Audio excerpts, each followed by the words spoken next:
There is an ongoing crisis in child welfare in America.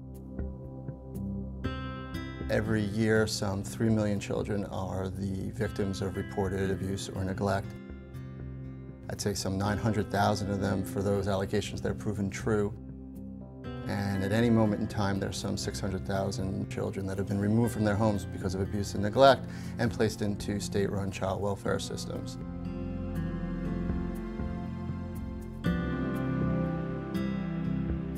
My name is DeMarcus Latrell Heisen. I am 17 years of age. I've been in the custody of DHS since 1991. I've been placed too many places. I'll say over 20, well over 20. Yeah. Well, Deanna was approximately 5, almost 5 when we got her, unless it was almost 2. When we got them, they were both found living out in the woods in a cardboard box. When Alyssa was born, Deanna was 3, so Deanna pretty much took care of her and raised her. Well, if I didn't have her, I would be all alone.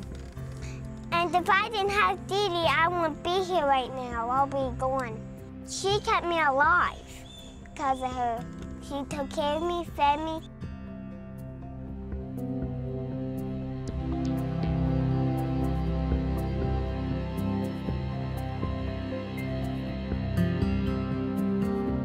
I have found that when there is a press headline about a child who dies in foster care, people read the first sentence and they find it so disturbing they stop reading. It's almost as if everyone feels more comfortable ignoring this problem and knowing that someone else is going to work on it or fix it. Well, we're here to work on it and fix it.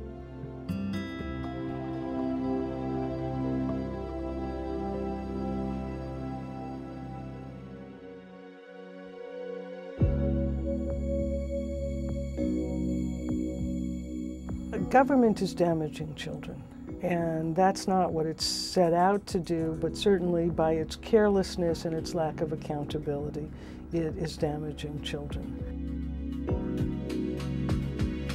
I think society at large expects that once kids get rescued from bad parents, then everything is going to be wonderful for them.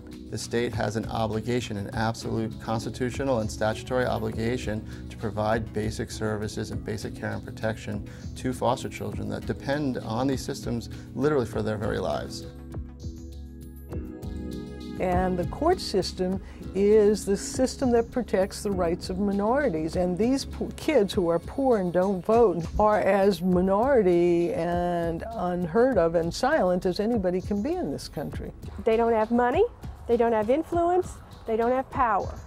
Thousands of kids were falling through the safety net, thousands of kids were being poorly served, hundreds of kids were being starved. So if the legislature's not going to fix it, and the governor's not going to fix it, then I guess it's going to have to be the courts that fix it.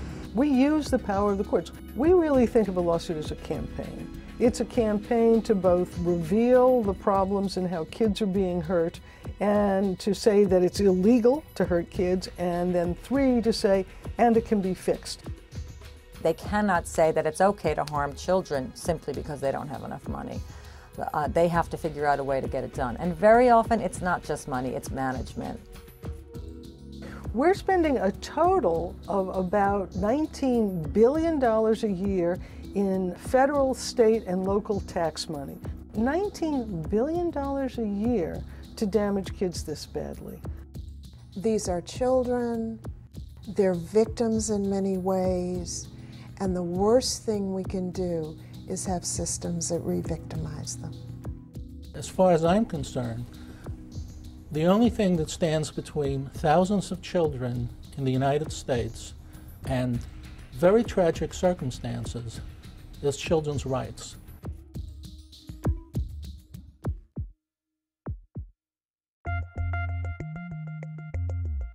Kansas City has a long history, and I'm very, very happy to say, after working on it myself for the last 10 years, that the system there is so much better than the system that existed when we filed the lawsuit. Almost every single thing in a very detailed, very lengthy consent decree have been complied with. That's a success story. One of the things which was critical, I think, with the consent decree here was that it forced caseloads down to a reasonable level. From the policy perspective, what we're doing is really building the knowledge base of what works well in any child welfare system.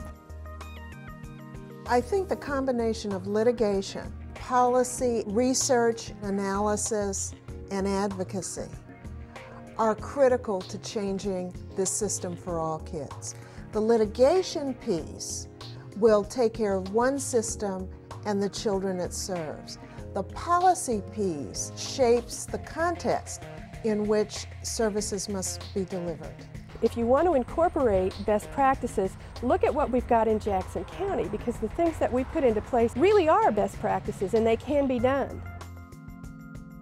We don't go away until we are confident that real changes have been made for kids and have become part of the system.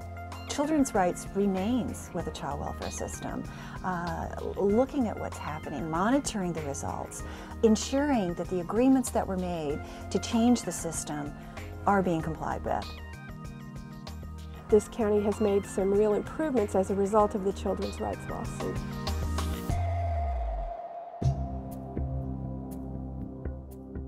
What this organization has accomplished in 10 years is staggering. What it could accomplish in the next 10 years is mind-boggling. And the track record is clear. I mean, Children's Rights has a track record of fixing child welfare systems. It's true in Washington, D.C., it's true in New York City, and it's absolutely true in New Jersey. We're the only national organization that focuses on this effort in the way we do and is beholden to nobody but to the kids. We take no government money, no service providers fund us. We only speak for the kids. If it wasn't for children's rights, they wouldn't be here today, that's for sure. So children's rights basically gave a voice to our children when they couldn't speak for themselves. The hard times is over, and now the good times are starting to begin.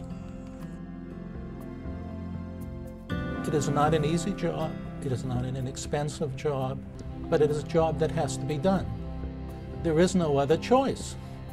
The only other choice is turning your back and going to sleep and not seeing the images of children being harmed. And that's not an acceptable choice in this society. Can we fix it or not? It's not acceptable to think we can't. We have to. And I mean, literally, we either have to or we have to die trying. It is not acceptable to have a system that abuses 500,000 children in this country. It just is not acceptable. And so I think all of us in our own various ways have to do whatever we can to make sure that we don't continue to abuse these children. And the degree to which we succeed is, I think, a measure of our humanity.